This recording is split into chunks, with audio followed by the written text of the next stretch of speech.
Ahead of the country marking its 60th independence anniversary tomorrow, October 1st, the Inspector General of Police, Muhammad Adamu, has ordered increased surveillance and security deployments across the country to forestall any breach of peace during the celebrations. In a statement, the Force Public Relations Officer, Frank Mba, says commissioners of police and their supervisory assistant inspectors general of police have been directed to ensure the safety and security of the public space in their various areas of responsibilities. He adds that citizens are encouraged to go about the celebrations without any apprehension, as the strategic officers will be carrying out confidence-building patrols around residential areas, major highways and public or private infrastructure. The IGP also asked Nigerians to continue supporting the police and other security agencies in their efforts at ensuring peaceful coexistence, public safety, order and security. And as Nigeria celebrates its 60th independence anniversary tomorrow, it appears a significant number of political actors have not learned the lessons that led to crisis in previous attempts at entrenching democracy and good governance. That's the view of former head of state, retired General Abubakar. He told Channel Television's Ladi Akeredoluwale on our program Newsnight that even though some have tried to imbibe the lessons, there is need for the country to chart a path to peace and development. Nigerians generally, in one way or the other, are learning from that lesson. Some try to implement what has been learned. Others are throwing caution to the dogs. You find that there is a lot of agitation in the country. Everybody wants to go out. There is Ariwa Consultative Forum, thinking of Ariwa.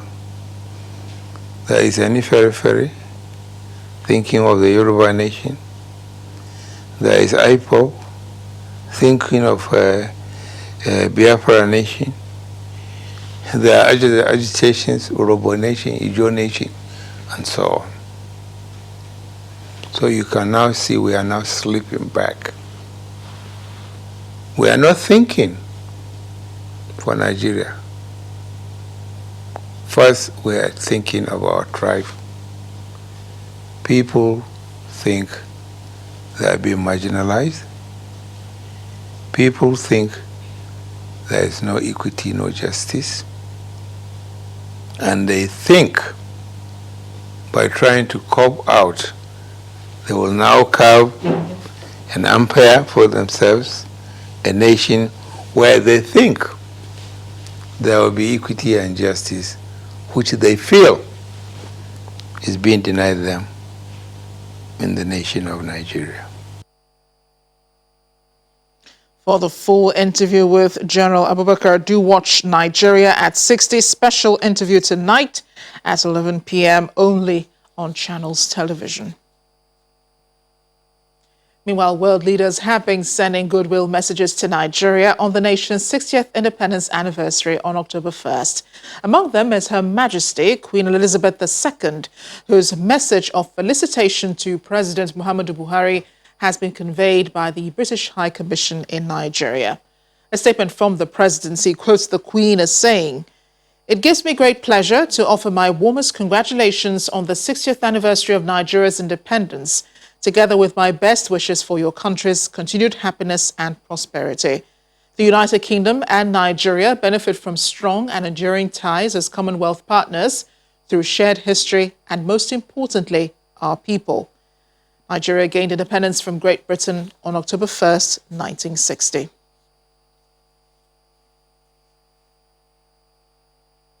Nigeria's military has also been busy as it says its air task force has shot dead several Boko Haram terrorists in the Lake Chad area of Borno State.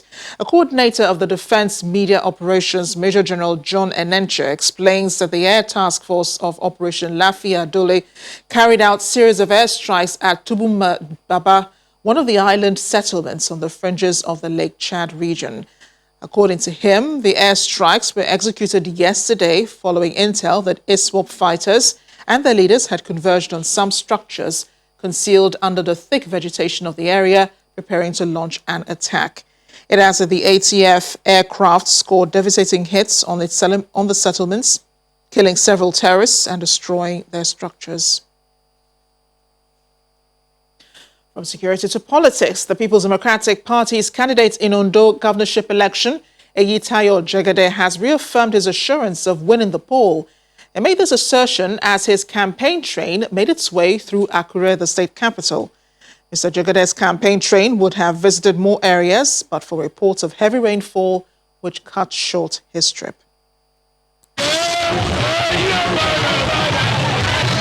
Massive jubilations on the street of Akure in Ondo State, southwest Nigeria.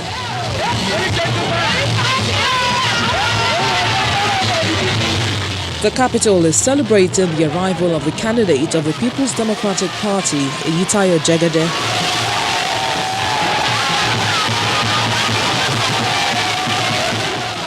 There appears to be little space left on the streets, and so buildings have become fully occupied by supporters and spectators alike.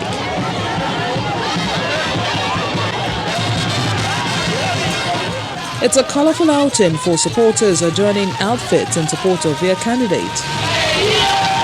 The governorship candidate receives the cheers from the crowd with an optimistic smile. The campaign train had intentions to visit other local governments, but for reports of a heavy downpour which jettisoned the plan. The candidate makes a note of this. We understand it's raining heavily in Ondo East. The place is flooded, the roads are slippery, and then the people have gone to their farms. Nobody is able to come into that very difficult terrain. The access road there is very bad. And that shows again the nature of government that we have. A whole local government is inaccessible because of rain. Mr. Jegede also comments on news making the rounds of an alliance with a candidate of another party. That's fake news. As far as we are concerned, you know, when you're about to win an election, they come up contriving various lies against you because they know you are on the verge of winning. And so they cooperate, collaborate, and conspire to see if they can bring you down. We're there to win. One thing the PDP campaign team will probably take home is the intensity of the welcome by the people, how they would love it more to be transmitted again on the day of the election. And as campaigns for the Ondo governorship election intensify, community leaders and traditional rulers in Akoko Southwest are asking Governor Rotimi Akeredolu to focus on other parts of the state, insisting he already has their votes. According to the leaders, their support is not just for Governor Akeredolu, but also for Ondo North Senatorial District. Governor Akeredolu's re-election campaign continues, with the trail moving round Akoko South local government area of Ondo State. Ukpeme is not one of the communities scheduled for visit, but the people here will not allow the governor's train to leave them behind without some words of reassurance ahead of the polls. The train then moves to Oba Akoko, where he is again received by his stubborn supporters. From there, the entourage makes its next stop at Shukpari.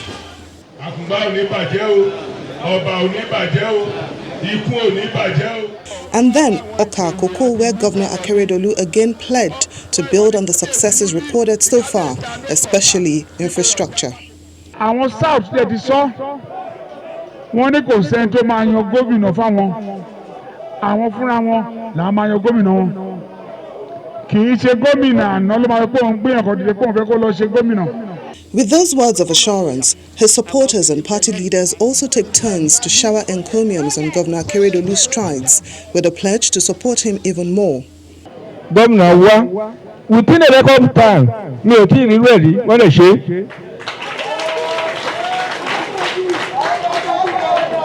Wọ́n dẹ̀ tó wá láìpẹ́ yìí gbogbo wa la péjú pèsè síbẹ̀ nígbà tí wọ́n wá tún àwọ́ọ̀dù ọ̀nà ikú sí Ìdó-Àní wọ́n ń ṣiṣẹ́ lọ́wọ́ báyìí.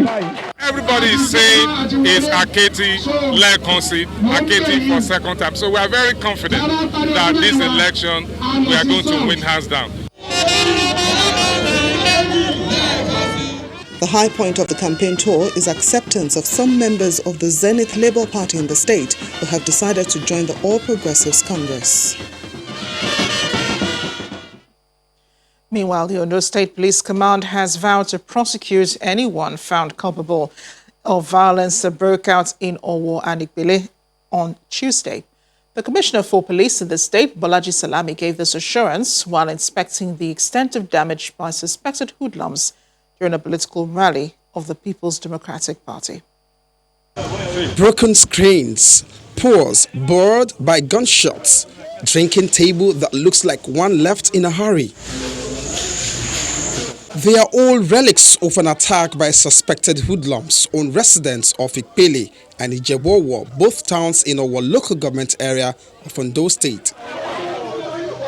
Some of the damaged vehicles are now within the premises of Ijebuowo Divisional Police Station. Every document that belongs to this vehicle, they looted it, they did everything. We are not politicians. Residents tell tales of attack they blame on the supporters of the People's Democratic Party who were in the town to rally support ahead of the governorship election. They were shooting, so we saw them shooting at us. So when we saw them shooting at us, so we had to run. So we ran into the shops here just to hide ourselves, to secure ourselves. But in the process I was watching, I saw them shooting, destroy the car, even shoot at the tires. As at the time they came out from PDP's vehicle, branded PDP vehicles. And I guess branded PDP vehicles are not meant for commercials. Are they meant for commercials? They are not meant for commercials. So definitely they came out from that vehicle. I saw them. The PDP disagrees with the account, absolving itself of any such action. I just got a report now that our truck that we use as a podium has been burnt at Ikare Owo Junction. I do not know what they want to turn Ondo State into. And all we say is that we're for peace, they are for war. But then I do not know how they want to govern over a people that they are exterminating. A day after, the Commissioner of Police and the Commandant of the Nigeria Security and Civil Defense Corps are on ground for an on-the-spot assessment of the situation. And later to Ikpele, where locals narrate their experience. They want to create a chaos. They want to create a tension that people will be scared away. But the people of Ondo State have determined not to be scared away.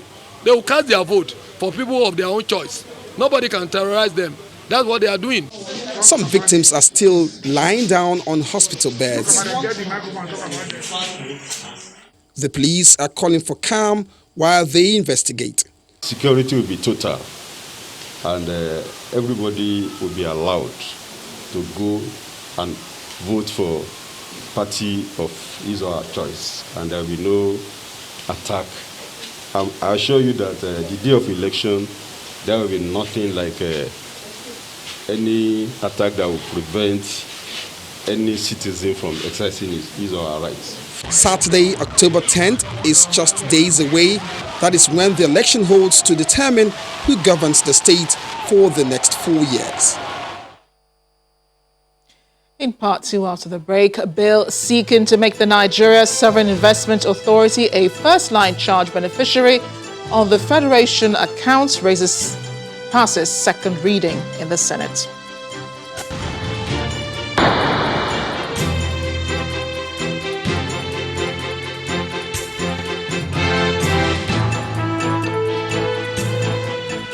Welcome back. If it has joined us and watching the news at 10 live on Channels Television Lagos. A reminder of our top stories. Inspector General of Police orders 24-hour surveillance and security deployment nationwide ahead of the nation's 60th Independence Anniversary tomorrow. Former head of state, General Abdulsalami Abubakar, says most politicians in the country have not learned anything from events that led to crisis in the country in the past. Ahead of next week's budget presentation by President Buhari, Federal Executive Council approves 13.08 trillion naira proposal for 2021. And South Africa announces reopening of its borders to all African countries from tomorrow. Bans tourists from 50 places deemed high risk due to COVID-19. Plus business, sports and later from our studios in London. The Federal Executive Council, presided over by President Muhammadu Buhari, today approved a 13.08 trillion naira budget with a deficit of 4.48 trillion naira to be presented to the National Assembly. With oil production rates pegged at 1.86 million barrels per day and the oil benchmark standing at $40 per barrel, the federal government is also targeting inflation rate at 11.95%.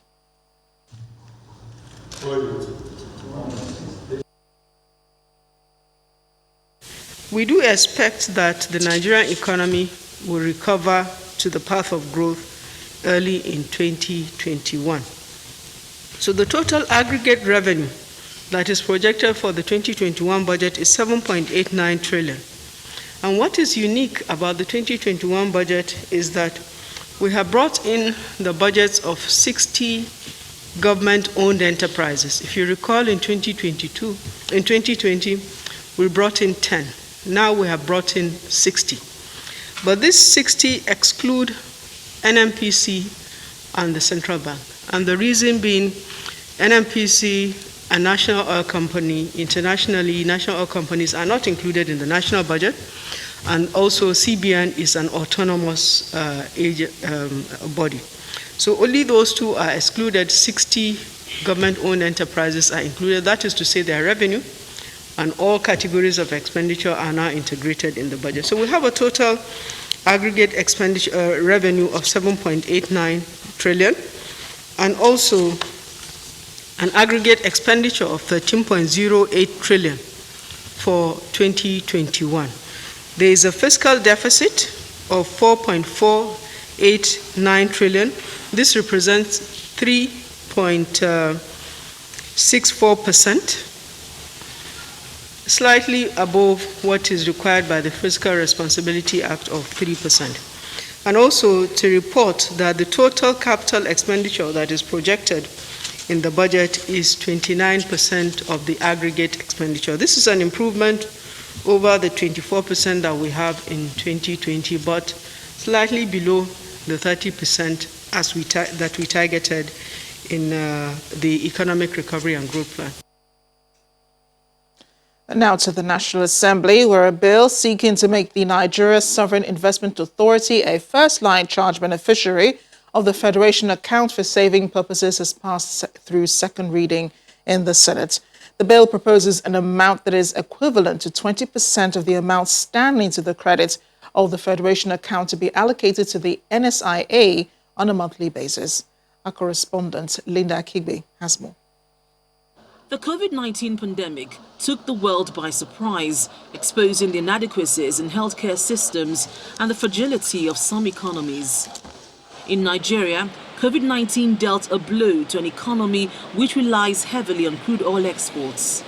My distinguished colleagues, this federal lawmaker wants Nigeria to learn lessons from the pandemic by imbibing a saving culture to save the economy from the rapidly changing dynamics and volatility of the global oil markets. He is proposing a legislation which will enable additional funding for the Nigeria Sovereign Investment Authority by including it as a first-line charge beneficiary of the monthly distributable funds from the Federation accounts for savings. The proposed amendment as contained in this bill is therefore to complete the series of amendments in this regard by developing a constitutional and consistent monthly saving culture for the Federation against the rainy day, while guarding against constitutional breaches or conflicts of law. The bill proposes an amount equivalent to 20% of the amount standing to the credit of the Federation account, less the statutory 13% of the revenue accruing to the Federation account directly from the natural resources to be allocated to the Nigerian Sovereign Investment Authority on a monthly basis. Majority of lawmakers are in support of the proposed legislation. Mr. President, what this bill tends to achieve is to secure us as a nation. Why not? And what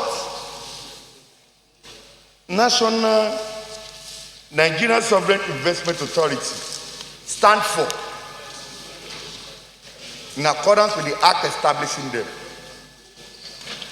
is to serve as a reservoir for us as a nation. At a point in time, Mr. President, we had kept money for rainy day.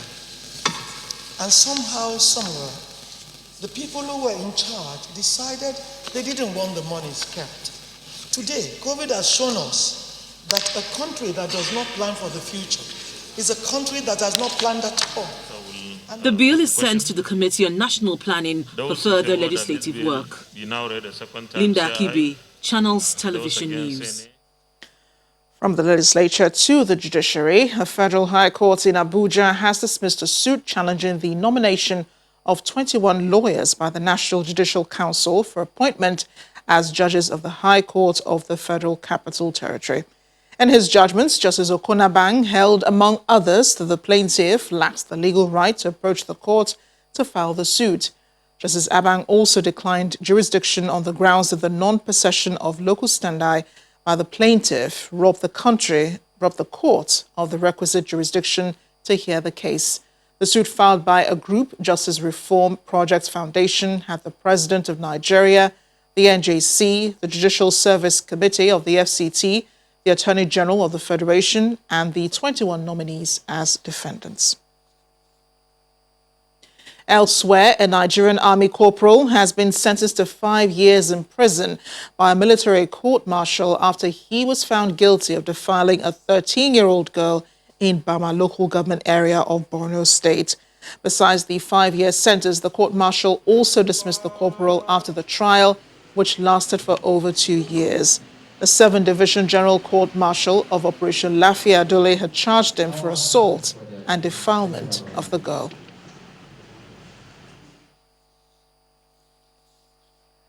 Meanwhile, the trial of former governor of Benue State, Gabriel Suswam, on charges of money laundering before the Federal High Court Abuja has been adjourned till October 15, 2020. Senator Suswam and his former Commissioner for Finance, Omadachi Okolobia, are being prosecuted by the Economic and Financial Crimes Commission, EFCC, on 9 counts of laundering 3.1 billion naira, allegedly proceeds of sale of Benue State Investment Company shares. At today's sitting, Prosecution Counsel Rotimi Jacobs asked for adjournment, explaining that all his exhibits have suffered defacement as a result of being tendered from one court to another. But before conceding to the prosecution for adjournment, Mr. Suswam's counsel, Joseph Daudu, argued that the court clerk knows what to do even if the exhibits have been defaced. On the other hand, the trial of the former Speaker of the Lagos State House of Assembly, Mr. Adeyemi Ikuforiji, has opened at the Federal High Court, Lagos, with the EFCC calling its first witness. Mr. Ikuforiji is standing trial alongside his former personal assistant, Oyebode Atoyebi, on 54 counts of laundering about 338.8 million naira. They had both pleaded not guilty at their rearraignment before Justice Muhammad Liman and were allowed to continue on an earlier bail granted them in 2012. At the proceedings today, the witness told the court that in June 2011, a petition was written against Mr. Ikuforiji for allegedly siphoning 500 million naira monthly from the Lagos House of Assembly. The EFCC prosecutor, Mr. Dele Additional, then showed the witness a bulk of documents and asked him to identify them. Without any objections from the defense counsel, the prosecutor tendered the documents before the court. Justice Muhammad Liman admitted all the documents in evidence and subsequently fixed October 14th for continuation of trial.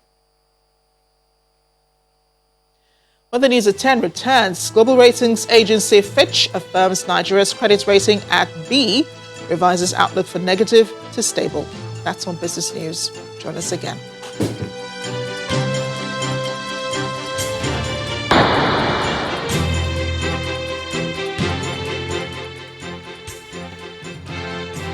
Welcome back. The death toll from the flash floods that swept through some communities in Jigawa State has risen to 40 as the banks of River Hadija continue to overflow. Several houses have been destroyed, forcing residents to seek for alternative shelter. Meanwhile, in Kogi State, over 500 households in Lokoja have also been displaced. Our next report captures the situation in the two states. In the last 3 weeks, Jigawa State has been faced with devastating floods. The incident has led to the death of about 40 persons, with several houses submerged and farmlands destroyed.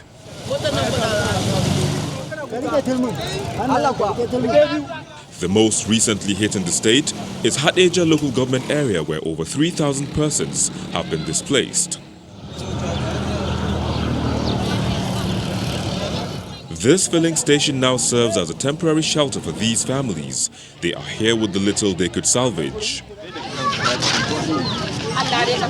This child and many others have been suffering from a severe fever since their arrival and are yet to get medical help. An official of the Hadeja Emirate Development Association gives an update on the situation. In Kaugama local government, we have confirmed loss of life in Marike, in Aoyo local government, in Malamodori local government. So the health authorities and the state management agency are in a better position to give you exact figures.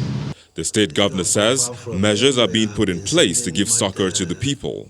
I have given instruction to the Commissioner of Education to work with the local government chairman of the affected local government to work out on possibility of moving those people to some of the primary schools that we have there and see how we can house them there, create catering service for them until we resolve the issues in their own villages.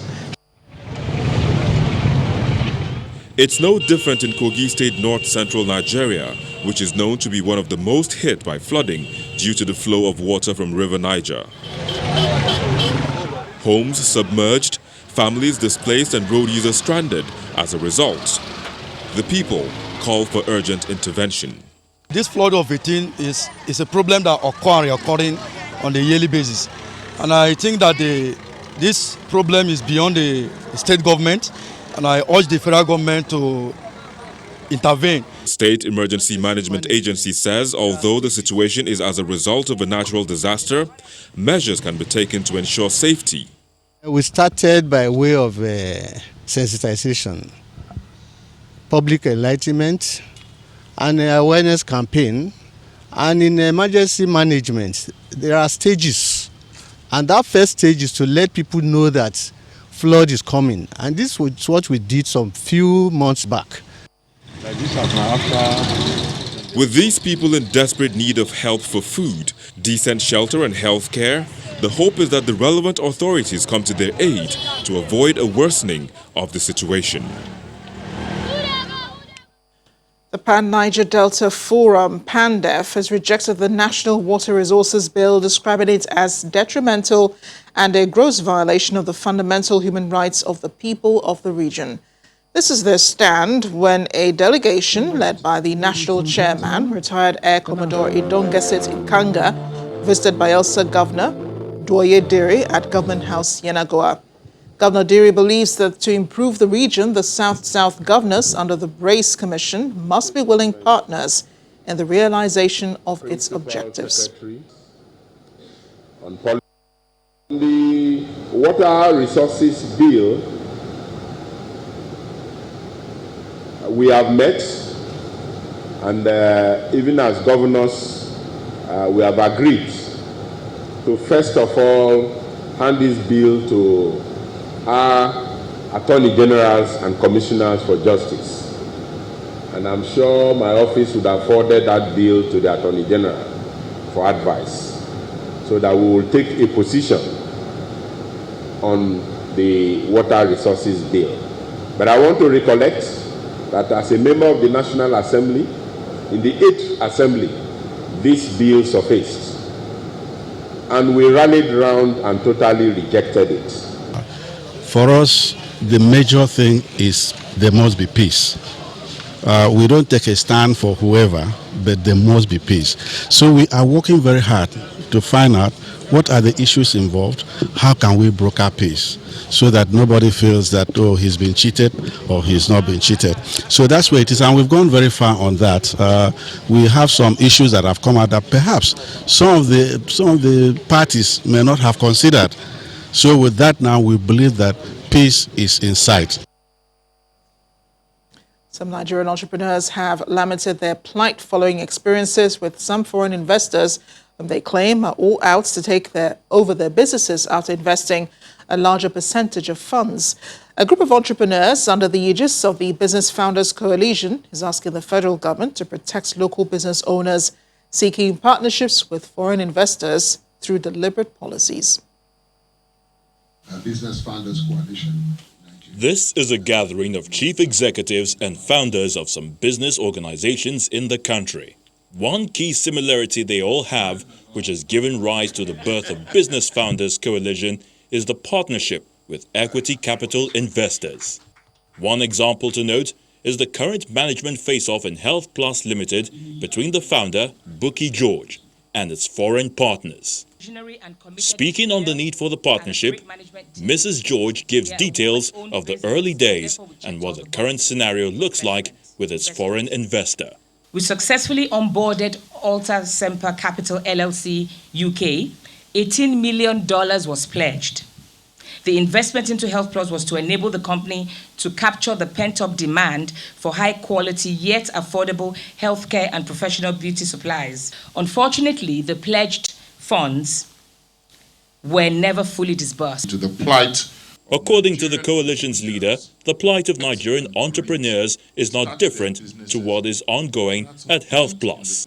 He urges the government to introduce policies that will correct the lopsidedness in controlling rights for entrepreneurs in the country. Our experiences have largely been tale of woes, which has the possibility of stunting the growth of indigenous businesses like ours and really, indeed, development in Nigeria.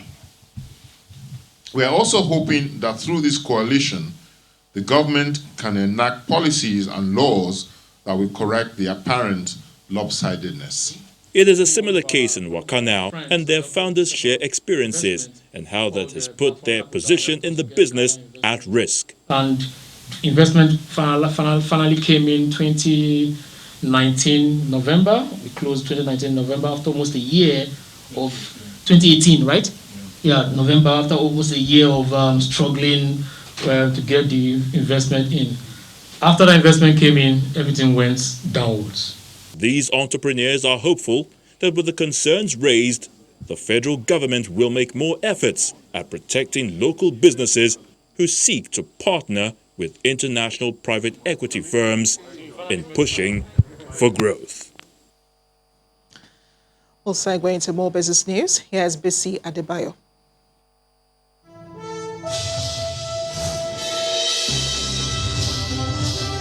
Welcome to Business News. Global credit rating agency Fitch has affirmed Nigeria's credit rating at B and revised its outlook for the country from negative to stable. In its latest report released today, Fitch says the revised outlook is based on a decrease in the level of uncertainty surrounding the impact of COVID-19 on Nigeria's economy. As oil prices are beginning to stabilize, global funding conditions have eased, while domestic restrictions on movement are being relaxed. Meanwhile, the ratings agency says it expects government to cover most of its funding needs from this year to 2022 domestically on the back of ample liquidity in non-banking financial system, as highlighted by the negative real rates on local currency debt. The federal government has agreed to lift the ban restricting Emirates Airlines from flight operations in and out of Nigeria. The decision, which was announced by the Minister of Aviation, Hadi Sirika, via his Twitter handle, comes after the United Arab Emirates authorities agreed to resume the issuance of tourist visas to Nigerians. However, the aviation minister says the resumption of the airline's operation would depend on the commencement of visa issuance by the UAE. On September the 18th, the federal government announced the ban on Emirates and some other international airline flights into the country in response to the ban placed on flights from Nigeria by the countries. Let's get to the markets now. And with 20 gainers and 8 losers, the stock market ends the last trading day of September higher as the equity capitalization climbs back to the 14 trillion naira level on gains from Dangote Cement and MTN Nigeria. Ekaite Afia has details of the day's trading on the exchange. Thanks for joining us for the Stock Market Report. Bullish, that's the word to describe the local stock market's performance as September finally comes to an end. Now, no doubt the bulls have maintained a stronghold on investor sentiment in most of the trading sessions within the month and extended the same into the close of midweek trading on the NSE. Now, let's take a look at the numbers. More than 116 billion naira was added to the market's total value, which pushed it back above the 14 trillion naira level it lost several months ago, while the benchmark index inches closer to the 27,000 level after climbing by 0.85%. Now, traders say they expect the market to sustain this uptrend for some time into the first week of October, as investors consider the equities market a more viable investment option. This fact is evident on the activity chart right there on your screen. So the exchange will be closed on Thursday in observance of Nigeria's 60th anniversary. For now, investors are in a mood for celebration as they're excited as they remain optimistic for a more positive outcome in Friday's trading session. Well, that's all for the Stock Market Report. I'm Ekaite Afia. And that's it on Business News. It's back to Amarachi. Thanks, BC. Still ahead on the news at 10, South Africa announces reopening of its borders, bans tourists from 50 places deemed high risk due to COVID-19. Plus, more stories from our London studio on Around the World in 5. Stay with us.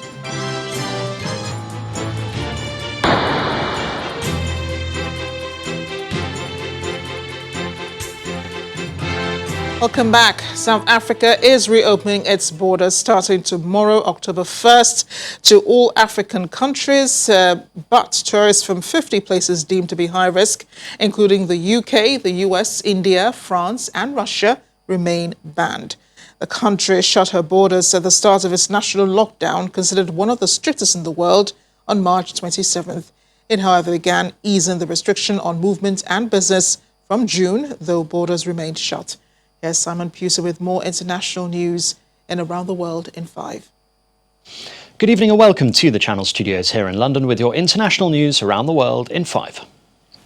US President Donald Trump and his Democratic challenger Joe Biden have gone head-to-head in the first of 3 televised debates before the US election in November. During a heated 90 minutes, the nominees clashed over everything from the state of the economy to the handling of the coronavirus pandemic. Opinion polls suggest Biden has a steady single-digit lead over Trump, but with 35 days until Election Day, surveys from several important states show a closer contest. Overall, the debate was light on serious policy discussion. Both candidates talked over each other, but Trump cut in 73 times. That's according to a count by CBS News. Vote and let your senators know how strongly you feel. Vote now. Are you going to pack the court? Make sure you, in fact, let people know you're a senator. I'm not going to answer the question because the question is radical left. Will you shut up, man? Listen, who is on your list, Joe? Who's on your list? Right. Gentlemen, I think this is so unprecedented. He's going to pack the court. We have not going to give a list. We have ended this segment. We're going to move on to the second segment. Politicians and celebrities have taken to social media to react to the presidential debate. Actress Kirstie Alley tweeted, "I've learned nothing from either side. I have no idea what either candidate will do. Total waste of time. Dumbest debate in history." In Israel, MPs have handed ministers the power to ban mass protests as coronavirus rates surge. The measures would mean demonstrators are confined to capsules of no more than 20 people and must stay within 1 kilometre of their homes. For weeks, big protests have taken place in Jerusalem against Benjamin Netanyahu's leadership. Netanyahu has described them as virus incubators without providing evidence of that claim. Meanwhile, Germany has also announced measures to limit the size of gatherings and fine those who break the tracking rules, as the country has seen a rise in virus infections. In an unusually emotional address, Chancellor Angela Merkel has urged Germans to continue acting patiently. Arrested Hong Kong activist Joshua Wong has urged Hong Kongers not to surrender to pressure from authorities just ahead of the upcoming celebrations marking China's National Day. Hong Kong police arrested Wong last week for participating in an unauthorised assembly in October 2019 and violating the city's anti-mask law. Wong is the latest in a string of activists being charged after last year's pro-democracy protests. The unrest prompted Beijing to impose a sweeping national security law in June. One day before the Chinese National Day, I would say it's not the time for celebration. With the hardline crackdown from Beijing authorities and how President Xi wished to silence the voice of Hong Kongers, we just have to send a clear signal to the world. Even they try to arrest us, prosecute us, and even lock us up in prison, there's no reason for us to surrender. Meanwhile, Chinese President Xi Jinping and other leaders of the Communist Party of China have attended an official ceremony marking Martyrs' Day in Beijing, a day ahead of the 71st anniversary of the founding of the country. The World Health Organization has pledged to investigate allegations that aid workers tackling the Ebola outbreak in the Democratic Republic of Congo sexually abused and exploited women. The WHO and other aid agency staff were accused by 50 women in a joint investigation by 2 news agencies. Local women were allegedly plied with drinks, in hospitals forced to have sex, and 2 became pregnant. The allegations cover the period between 2018 and March this year. Fighting between Azerbaijan and ethnic Armenian forces has entered a 4th day in the biggest eruption of their decades-old conflict since a 1994 ceasefire. Azerbaijan and the ethnic Armenian enclave of Nagorno-Karabakh have said there were attacks from both sides along the line of contact that divides them. The fighting has spread well beyond the borders of the enclave, threatening to spill into all-out war between the former Soviet republics of Azerbaijan and Armenia. Walt Disney has announced it will lay off 28,000 employees, mostly at its US theme parks. Disney has cited the park's limited visitor capacity and uncertainty about how long the coronavirus pandemic would last as the reasons for the layoffs. The company's theme parks have taken a major hit from the COVID-19 crisis. Disney shut all its parks earlier this year as the virus spread, but only in Disneyland in California remains closed. And finally, Britain's Duchess of Cambridge has marked her appointment as joint president of Britain's Scout Association by joining Scouts for their traditional activity of toasting marshmallows over a campfire. Kate joined co-president the Duke of Kent at the organisation, which works with around 500,000 people aged 6 to 25. The Queen herself remains its patron. To mark the occasion, the Duchess visited young people from North London to hear how they had coped during the coronavirus pandemic and to join in with some of their sessions. And that's your international news around the world in 5. Now back to the Channel studios in Lagos. And the main news again. The Inspector General of Police, Mohammed Adamu, today ordered a 24-hour surveillance and security deployment nationwide ahead of the nation's 60th independence anniversary celebrations tomorrow. Just on a programming note, Nigeria at 60 interview with former head of state, retired General Abdulsalami Abubakar, will air tonight at 11 p.m. right after the flagship news at 10. So please stay tuned. That's it tonight. Thanks for watching. I'm Amarachi Ubani.